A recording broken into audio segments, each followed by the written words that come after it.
All right, 10.2. 10.2, I kind of like starting to do some of these things because it is nice. It's just a good way to simplify, and it reinforces a lot of fractional rules, a lot of exponent rules, so you're probably groaning already. But rational numbers as exponents is what we are looking at. Remember, rational is just a fancy word for fraction. So now what we're going to see is our exponent's going to be in the form of a fraction.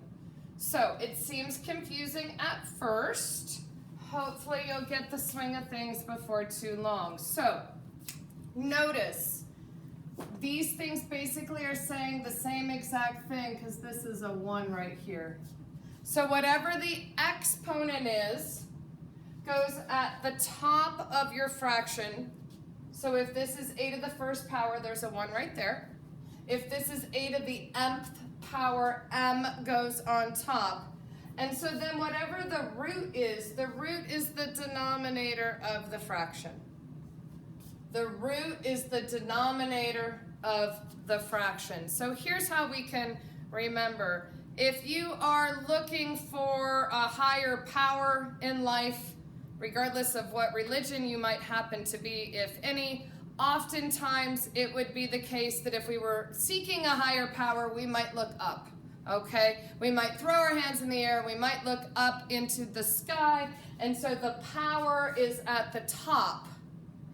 If we were going to grow something, trees, flowers, what have you, roots grow in the ground, and so our root is always going to go on the bottom of the fraction. So throughout the rest of this chapter, I'll often refer, and I'll stop my feet when I'm in my classroom, I will refer to roots growing in the ground. And that is just one quick, easy way to remember which one is which. So we're gonna switch back and forth between the fraction and the radical form. This is called the exponential form. This is called the radical form all throughout 10.2. So example 1 says, write an equivalent expression using radical notation and simplify.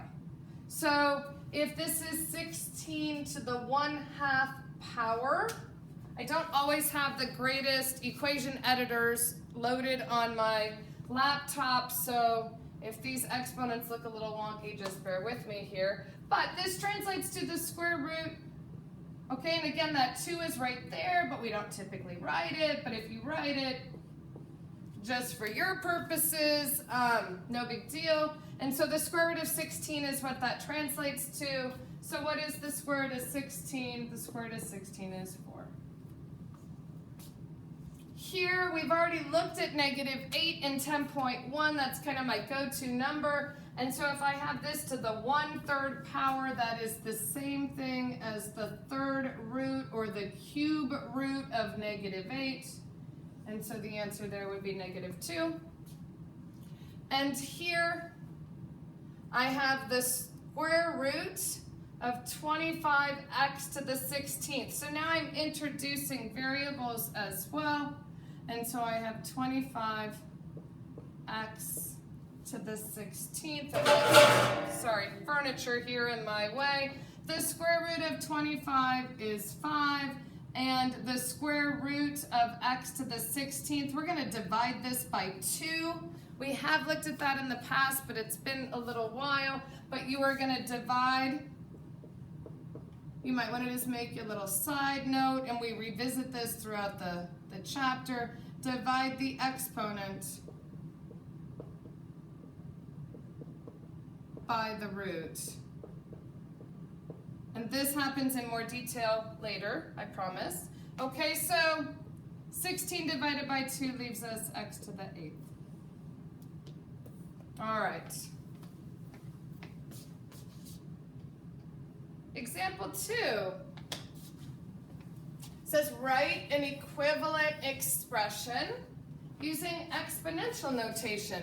And it's not always going to be something that can be simplified.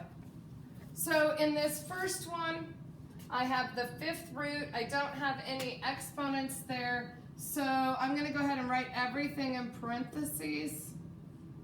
And then we would just write to the 1/5 power. And nothing happens with that. That's your final answer. It's just practicing going back and forth. Okay? There is an exponent right here, but I'm still going to take this whole thing as a cluster. And so I'm going to write that whole thing, x to the third y over 4. And then I'm going to write that to the 1/7. If you wanted to write each piece to the 1/7, it would look more like this, but this might be getting more complicated than what you're ready for. But that 3 would end up on top.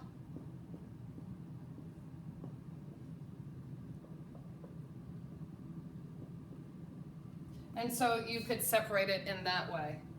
All right, this is a little bit cleaner for just practicing rewriting it. And then here again, there's nothing there, so it's the square root. So it's 5x to the 1/2. All right.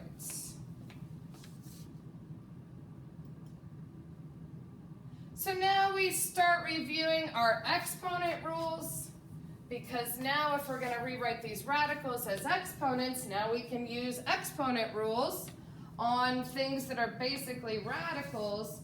And so that is going to add a little bit of complexity to our problem.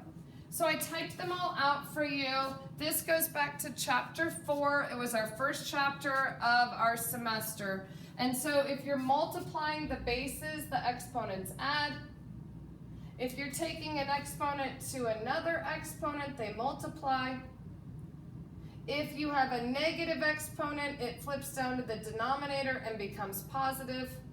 Or if it's negative in the denominator, it can come up. All right, it doesn't look like I have the quotient rule. So let's see if I typed it underneath. And then the 0 exponent rule, please recall anything to the 0 power is 1.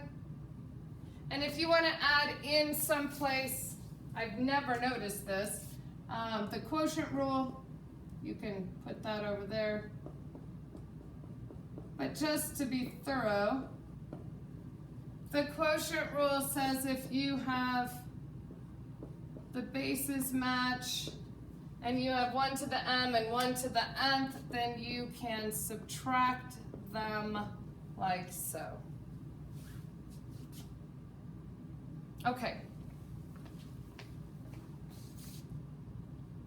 So now we're going to write in our own examples. So give me just a second to find all my handwritten items here.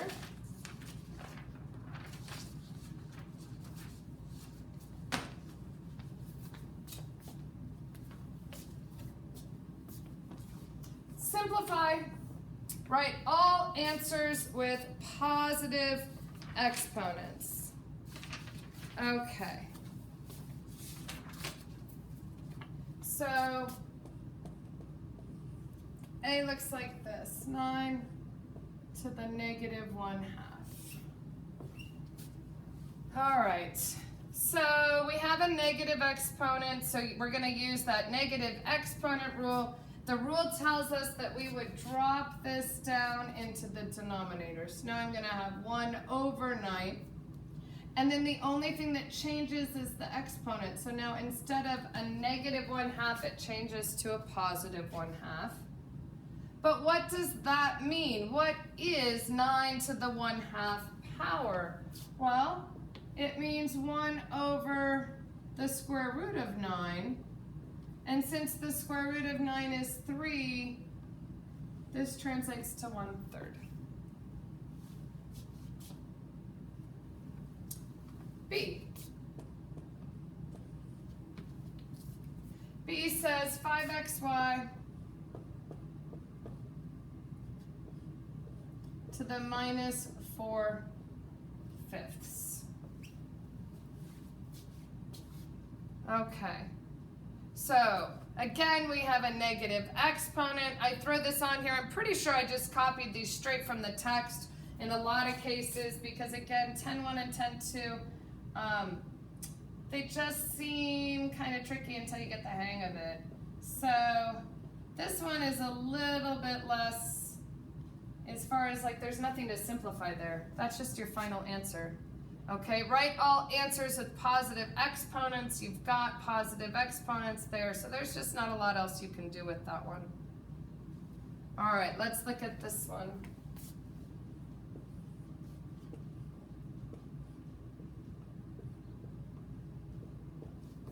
All right, this one is not going to use our exponent rules. It is going to use the fact that this guy right here is a root, and this piece right here is an exponent. And so I need to show you this one in order to do the next one. And so if we have the root and an exponent, can't I just throw that in my calculator? Absolutely you can. Okay, you can even go 27 and hit your exponent button. It probably looks something similar to that. And then you can type in or use your fraction key that, and it will spit out the answer as 9. However, it's nice to know why those answers are what they are. And what if you come across a question you don't know how to put into your technology? So I would always do the root first. All right, so calculate the root first because it makes your numbers smaller. So if you come across a number with a fractional exponent, the first thing I would ask is, can it be simplified? Well, the cube root of 27 is 3, and then apply the exponent second. So do this piece second. And so the cube root of 27 is 3. 3 squared gives you 9. And it's just a nice backup to your technology, knowing exactly where the math is coming from. So now when we look at D, and I have 1 over 64 to the minus 2/3 power. Now that's not going to maybe seem as confusing. I see a negative exponent. So I'm going to take this whole thing and flip it up to the numerator. So I have 64 to the 2/3 power. Hopefully this is not right. There's that one spot I can't write in. It's all right. So because you've got this is right where that glare is, but you've got it on your paper. So this becomes 64 to the 2/3 power. And so now I can say, okay, what is the cube root of 64? The cube root of 64 is 4. So do the root first, and then 4 squared is a positive 16. All right, let's look at this one.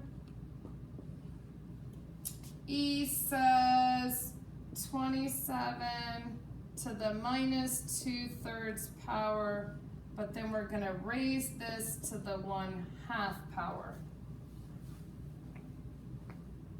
All right, so what do you deal with first? Do you deal with the fact that you have a negative exponent or the fact that you have an exponent raised to an exponent? I would probably multiply that first. And so you're going to have 27 negative 2/3 times 1/2. Those 2's are going to cancel, and you end up with negative 1 over 3. And so now we're looking at that. So now I do need to handle that negative, bring that down to the bottom. So 1 over 27 to the 1/3. And then can that be simplified? Absolutely. And so you can, again, use your technology, but it's really quick. If you know some of those cube roots, the cube root of 27 is 3. So this is just 1/3. What happens if we have a negative and the whole thing is raised to a negative exponent? I guess I can't erase and talk about my next question at the same time. Let me just pause.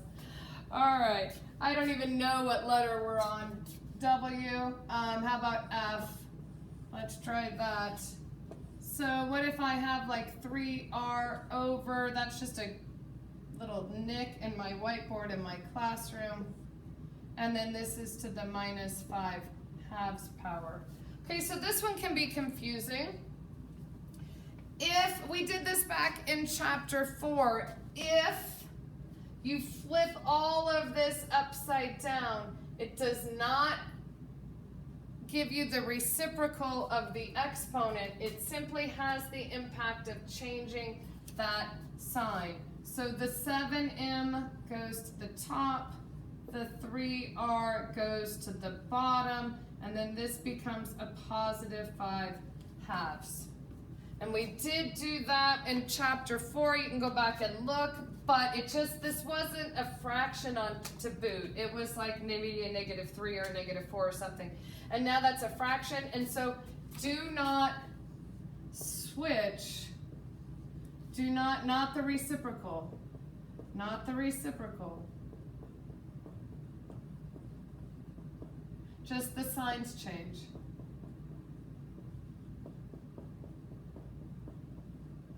Okay, so you do the reciprocal of what's inside the parentheses, but not the reciprocal of the exponent itself.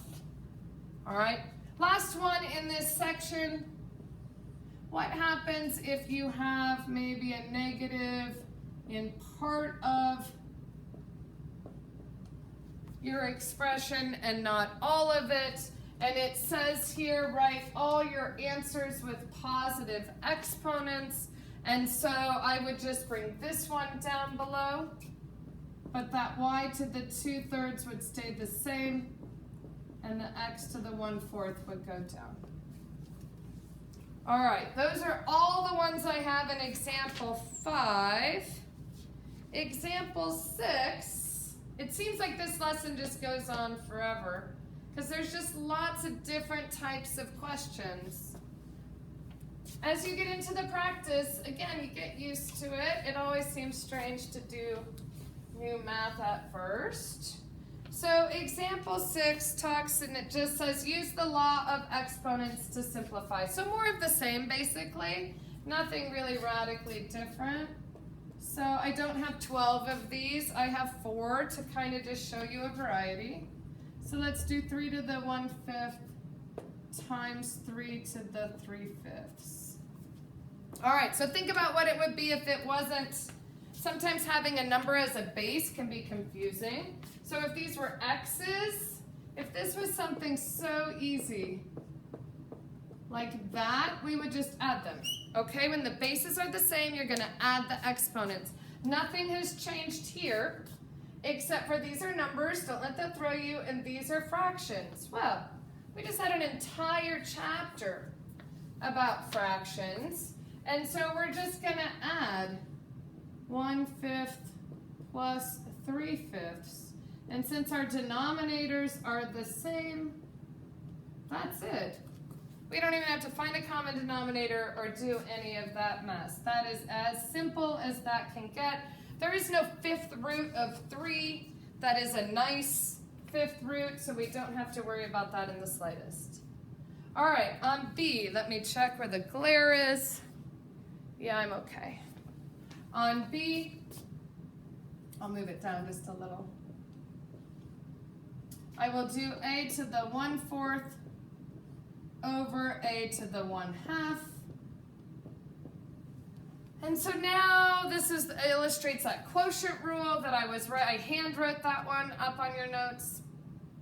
And so what is bigger? Because we always want to go to the bigger exponent. So let's make it simple. If it was chapter 4 and it was something like this, I would say, okay, well, we're always going to travel towards that bigger exponent and subtract these. And so this would be 1 over x to the 4th. That's what we did in chapter 4. So the only thing that's different is now things are fractions. Which is bigger, 1/4 or 1/2? 1/2 is bigger. And so I am going to bring this whole mess down. And it's going to become a negative, which is why we end up subtracting them. So basically I need to take those two fractions, find a common denominator. So between 1/2 and 1/4, my common denominator is 4. So I need to multiply this by 2 and that by 2. And so 2 times 1 is 2, and then 2 times 2 is that 4. This is that common denominator, so this stays the same. And so my final answer is 1 over a to the 1/4 power.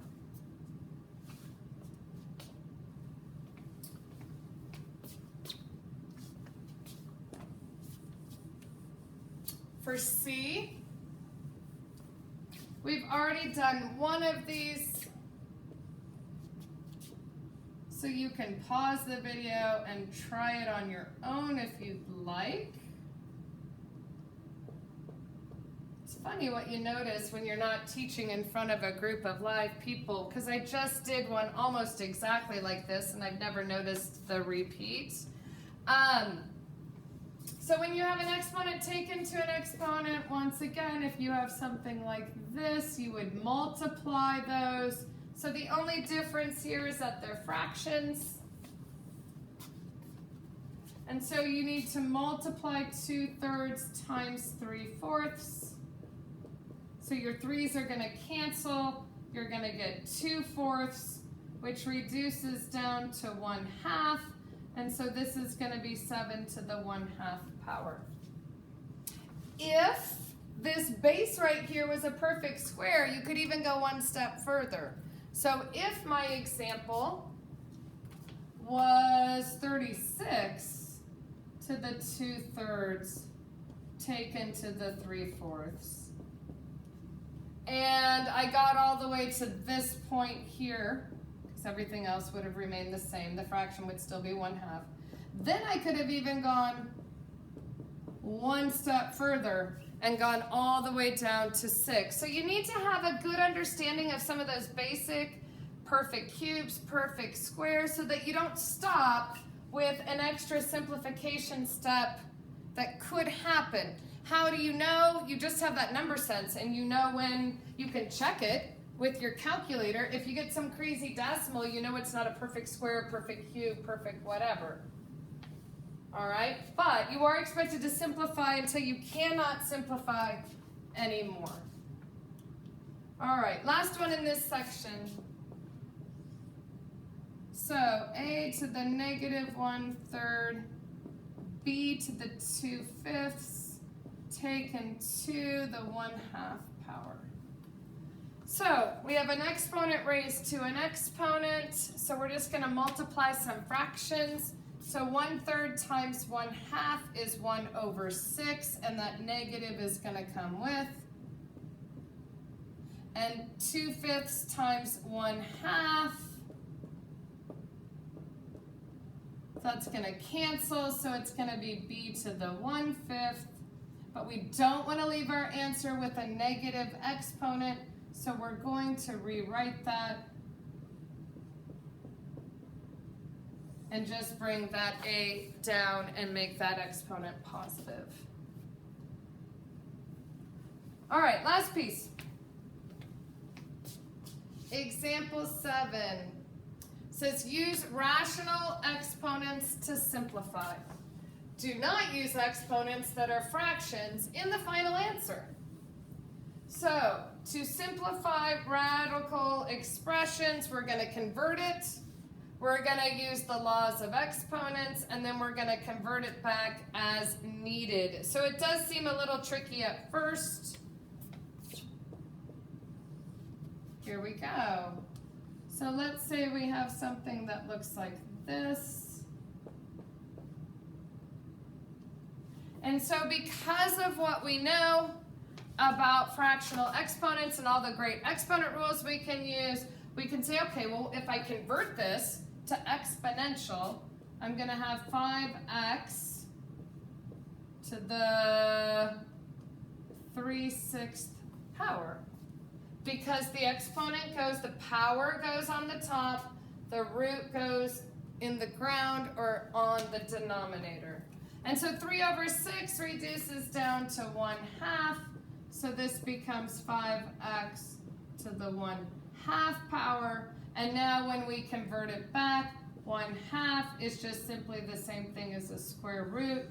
And so we can go from something complicated with how you probably could have done that in your head once you get the hang of things, and you kind of go, oh, that's 3/6, that's going to reduce, so that's just going to go to this, and then it's a natural jump to go to the square root. All right, B is super similar. What if you have the 5th root of W to the 20th?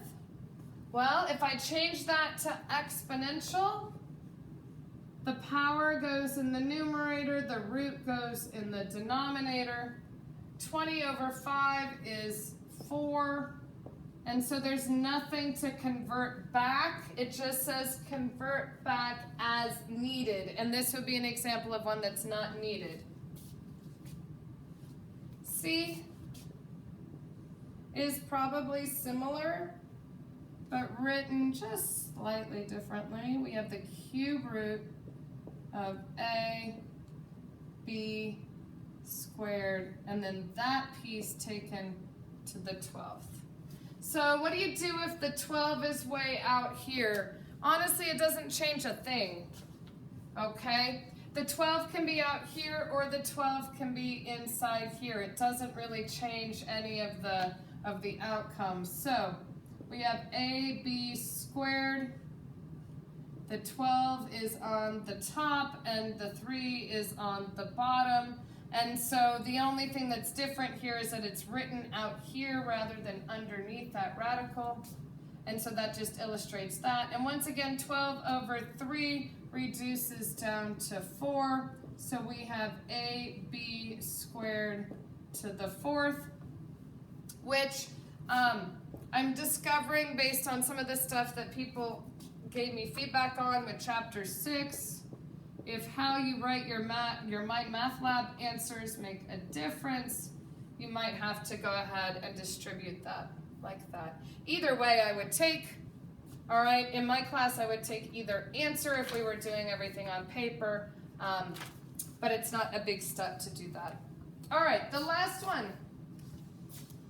The last one in section 10.2 does go in this section here, and it's got a double radical. And I don't know why I like these.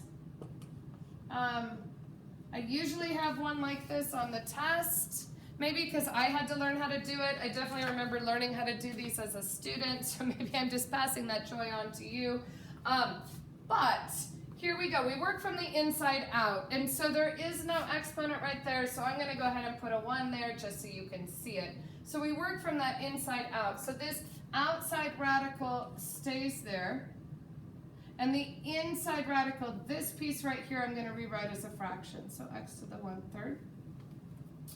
And then I'm going to say, okay, well now I've got this radical here, and so I have x to the 1/3, and then I'm going to rewrite that radical, and it is to the square root, so it's going to be to the 1/2.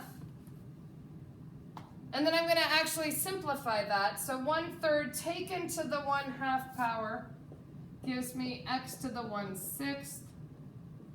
And if I rewrite that and convert that back to radical notation, then this 6 is the root, and it would just look like that. And so why don't you guys try one? I'll try to write underneath the glare here. So let's do that. Let's do this to the 4th. Let's do this to the 3rd. And let's do x squared just to make it interesting. So go ahead and pause. All right, working from the inside out. You've got the 4th root of x to the 2/3. And then you've got x to the 2/3 to the 1/4. And then I would multiply those fractions together, and I would get 2 over 12, which we reduce down to 1/6. And then that would become the 6th root of x. And that is such a coincidence. So I just made this up. Maybe on some subconscious level I could solve that in my head, but I didn't do it intentionally. So don't think that every answer here is the 6th root of x for sure. So that is 10.2. So that's it on that. I always think these first ones are a little tricky. So good luck, and let me know if you guys have any questions. Take care.